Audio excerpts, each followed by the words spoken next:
Ay guys, alam niyo ba yung ginagawa ng nanay ko? Kasi guys, sige. Ang putik kasi ng sasakyan guys, tapos nakita namin na meron palang water vendor dito na nag-aano, kaya trinay namin siya guys. Ayun siya. Andito kami sa'yo.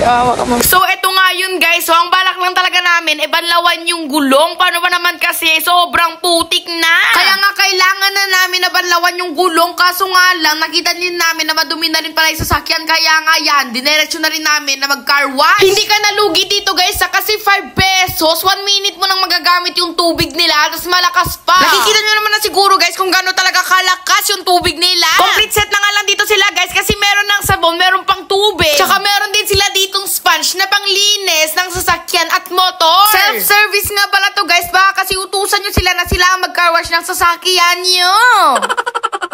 Ipapakita ko sa inyo mamaya guys kung paano sila paganahin tong tubig at sabon. Pero guys, isa lang yung hindi ko nagustuhan dito. Ano ba naman kasi yung sabon nila dito, 5 pesos, 3 seconds mo lang magagamit. Ganito nga yung mangyayari guys kapag naubos na yung oras nyo, bigla-bigla na lang mahihinto yung tubig. Guys, ganito lang yan buksan. Maglalagay ka lang dito ng 5 pesos, yung ganyan 5 pesos. Tapos pipindutin mo tong water. Tapos ayun na guys, pag pinindot mo yung water, bigla-bigla na lang talaga magkakaroon ng tubig. Hindi nga siya katulad sa iba. Paano ba naman kasi, ito kapag pinindot mo yung water, bigla-bigla na lang talagang lalakas, hindi na yung palakas ng palakas. Kaya dapat, bago nyo pindutin yung water, hawakan nyo muna yung hose. Nang sa ganon, hindi magwala yung hose. Alam nyo ba kasi nangyari sa amin kanina guys, pinindot ko yung water, tapos hindi ko pa inahawakan yung hose, tapos biglang ang lakas talaga ng tubig. Tapos ayun guys, hindi ko na siya mahawakan, nanlalaban kasi. Ay naku guys, kapag pupunta kayo dito at magka-car wash, wag nyong tatangkay na hawakan yung tubig na yan kasi nakakasugat talaga. Subukan nyo lang talaga na hawakan yung tubig na yan. Eh dyan pa nga lang sa camera, kitang-kita nyo na parang antigas talaga ng tubig na hindi mo talaga mahawakan yan. Baka kasi guys, kapag nilagay nyo dyan yung kamay nyo and binabad nyo ng 5 seconds, baka naman talaga mabutas yung palad ng kamay nyo. Charot! Abay, para ka lang talaga nagka-carwash dito, guys. Abay, malamang, para ka lang talaga nagka-carwash dito. Ano pa bang gusto mong gawin dito? Maglaro-laruan? Eto naman, guys, dahil tapos na tayo mag-boost ng water dyan. Siyempre, susunod naman natin ang shampoo. O, diba, pak? Meron pa silang mga paganyan. Magulog ka lang ng 5 pesos and then pindutin mo yung shampoo. Go! Ayan siya, guys. Ayun yung sabon, ayun siya. Ayun siya pala yung sabon, guys.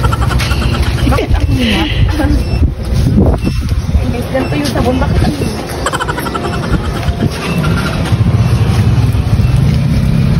Diba guys, split set na sila dito.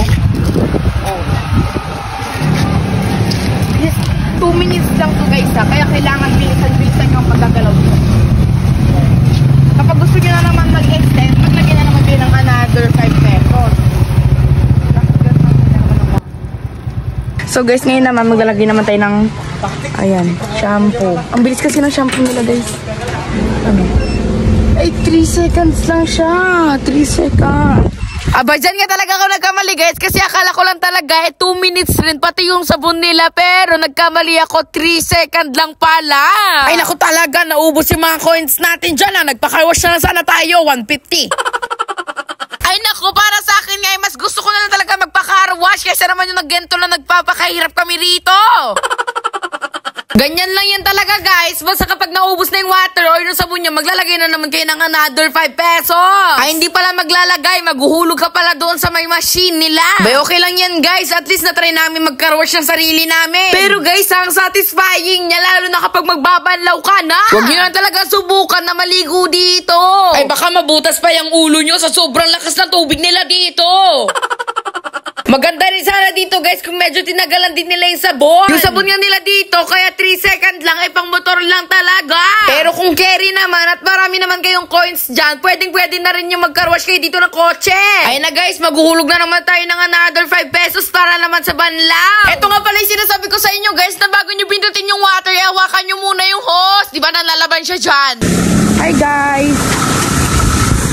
Pakiayos yung hose pa girl.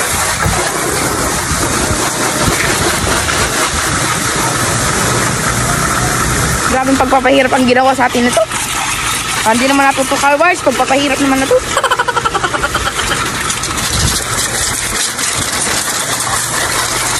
Pag talaga naubos yung barya namin dito hindi tayo makakauwi.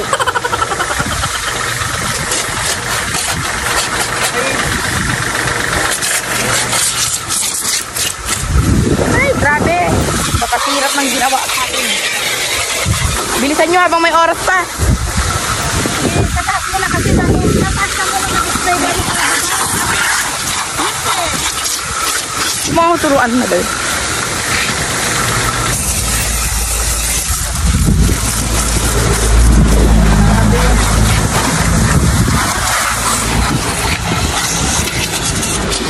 Tara, alis na tayo.